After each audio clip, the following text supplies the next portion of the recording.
मध्य प्रदेश में उद्योग और रोजगार को बढ़ावा देने के लिए रीजनल इंडस्ट्री कॉन्क्लेव की श्रृंखला चल रही है। इसी क्रम में आज 6वीं कॉन्क्लेव नर्मदापुरम में आयोजित की जा रही है। मुख्यमंत्री डॉक्टर मोहन यादव ने दीप जलाकर कॉन्क्लेव का शुभारंभ किया और हाथ जोड़कर इसमें शामिल हो रहे उद्योगपतियों का स्वागत किया गया।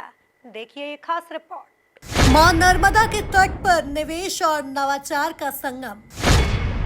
मोहन सरकार ने नर्मदापुरम में निवेशकों के लिए बिछाया रेड कारपेट। सीएम मोहन ने निवेशकों को दिया खुला offer. Narmadapuram regional industry conclave में आई निवेश की बहार।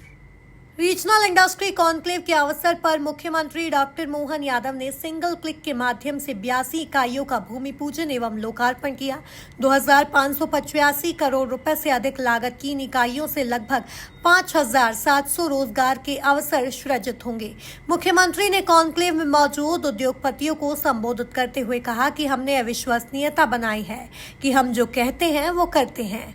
मध्य प्रदेश में हम भूमि, पानी, बिजली में प्रोत्साहन दे रहे हैं, श्रमिकों में प्रोत्साहन दे रहे हैं। हमारी निवेश पॉलिसी के आधार पर आपको लाभ मिले। तो आज की स्थिति में आज में यहाँ एमएसएमई और अन्य सब सेक्टर मिलाकर के इस कार्यक्रम में वृहद, मध्यम और अन्य सेक्टर के 31,800 करोड़ के निवेश के प्रस्ताव प्राप्त हुए। ये अपनी इस इंडस्ट्री कॉन्क्लेव का ये महत्व है, जिसमें 46,000 लोगों का जोरदार अभिनंदन करो, 46,000 लोगों का। लेकिन इसमें 60% यहाँ का है, 40% दूसरी जगह का भी। थोड़ा सा ये भी ध्यान रखना। हमने ये प्रयास किया कि रीजनल कॉन्क्लेव जब भी हो वो एक साथ पूरे प्रदेश की बात करने वाली हो। जैसे कि हमने अभी भूमि पूजन, लोकार्पण, ये जब क्रम चालू करा तो पूरे प्रदेश में माहौल बना हुआ है। ये सारी व्यवस्था इसी से जोड़कर की जा सकती है। मुख्यमंत्री ने कॉन्क्लेव में मौजूद उद्योगपतियों को संबोधित करते हुए कहा कि हमने यह विश्वसनीयता बनाई है कि हम जो कहते हैं वो करते हैं। मध्य प्रदेश में हम भूमि, पानी, बिजली में प्रोत्साहन दे रहे हैं, श्रमिकों में प्रोत्साहन दे रहे हैं। हमारी निवेश पॉलिसी के आधार पर आपको लाभ मिले। जहां निवेशक अपने निवेश करने के लिए आ रहे हैं, जहां की जीडीपी कहां जा रही है। 250 साल तक राज किया है इंग्लैंड ने हम पे, लेकिन इंग्लैंड को पीछे छोड़ करके हम अपने उससे 5वें नंबर पे आए। ये बदलते दौर का भारत और आने वाले समय में क्या जर्मनी, क्या जापान 2024 की शपथ के बाद जिस प्रकार से माहौल बना है पूरे दुनिया के अंदर, भारत की जो प्रगति है वो वाकई चमत्कृत करने वाली है। लोग आश्चर्य से देख रहे हैं। लेकिन दुनिया का जब सबसे युवा देश भारत है, दुनिया के अंदर सबसे बड़े लोकतंत्र का एकमात्र देश है, जिसके लोकतंत्र की सारी व्यवस्थाओं पे पूरी दुनिया को भरोसा है, जहां हमारी व्यवस्थाओं के बलबूते पर, यहाँ की दिनचर्या के बलबूते पर, गौरवशाली अतीत की संस्कृति के भरोसे से भारत जब आगे बढ़ रहा है, तो यशस्वी प्रधानमंत्री श्रीमान नरेंद्र मोदी जी के नेतृत्व में हमारी सरकार ने भी तय किया कि हम बराबरी से अपने मध्य प्रदेश के अंदर, और परमात्मा ने हमको ये सब दिया भी है। आज मैं नर्मदा जी के किनारे बात कर रहा हूं। विगत 20 साल के अंदर नर्मदा वैली के बलबूते पर अगर एग्रीकल्चर ग्रोथ रेट हमारी 25% के आसपास पहुंची है, तो ये बड़ी सौगात थी।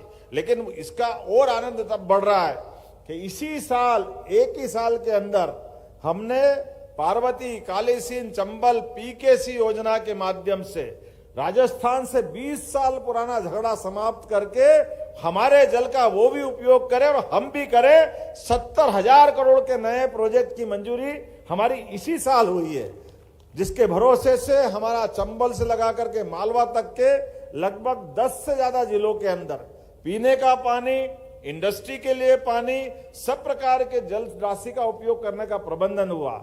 एक और बड़ी योजना अर्थात केन बेतवा नदी जोड़ो योजना, जो अटल जी ने सपना देखा था कि किसी देश की बेहतरी के लिए नदी से नदी जोड़ करके भी कुछ काम किया जा सकता है। उन्होंने कहा, एक मुख्यमंत्री के तौर पर मैं यहाँ जिम्मेदारी से कह रहा हूँ, यदि आप प्रदेश में कोई बड़ा उद्योग लगाना चाहते हो तो जरूरत पड़ी तो कैबिनेट के माध्यम से भी मदद दिलाने की कोशिश करेंगे।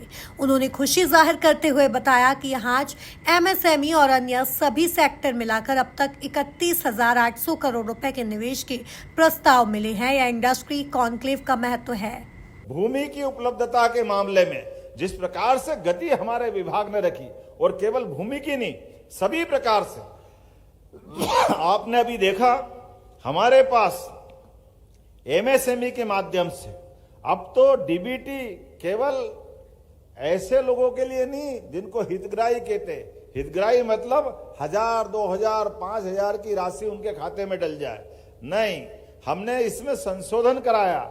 हमने कहा कि हमने किसी भी उद्योगपति से भी अगर ये आश्वासन दिया है कि हम आपको डायरेक्ट बेनिफिट देंगे तो डायरेक्ट बेनिफिट डायरेक्ट उसके खाते में जाना चाहिए। मुझे इस बात की खुशी है, आज ही 48 जिलों की 1200 अधिक इकाइयों के खाते में 367.56 करोड़ का अनुदान हमने सिंगल क्लिक से उनके खाते में डाला है। यह भारतीय जनता पार्टी के अपने लीडरशिप के आधार पर हमने अपनी सरकार की ये विश्वसनीयता बनाई है कि जो कह रहे हैं वो करके दिखा रहे हैं। जो बात हो सकती है वो जरूर सबके सामने आना चाहिए। मुझे इस बात की खुशी है, यहीं पर हमने कई सारे प्रकार से, अब कितने प्रकार से प्रोत्साहन दे, भूमि के अंदर प्रोत्साहन दे रहे, कोई बात नहीं, ना के बराबर लागत लगेगी, पानी, बिजली, बाकी व्यवस्था तो ठीक है। अगर आप अपने हमारे श्रमिक बंधु भी रखोगे तो आपको उसमें भी प्रोत्साहन दे रहे हैं। और उसके बाद भी सभी विभागों की अलग अलग प्रकार की हमारी निवेश की पॉलिसियां बनी है। उन पॉलिसियों के बलबूते पर आपको उन सारी व्यवस्था का लाभ मिलेगा। लेकिन उससे बढ़कर भी हमने कहा है ये पॉलिसियां जो बनी है उसके आधार पे बात करेंगे। लेकिन आज जैसे मैं एज ए CM यहाँ बैठ के जवाबदारी के साथ कहना चाहूंगा कि 100 करोड़ तक के निवेश के अंदर अंदर तो ये हमारी पॉलिसी से आप लाभ ले सकते हैं। लेकिन अगर आपका निवेश का और बड़ा प्रस्ताव है और आप राज्य में निवेश करना चाहते हो तो मैं जवाबदारी से कहना चाहता हूं, कैबिनेट से भी आपको कोई विशेष लाभ दिलाना पड़ेगा तो हमारी सरकार देने के लिए तैयार रहेगी। इसमें हमको कोई कोर कसर, कोई कमी बाकी नहीं रहने वाली।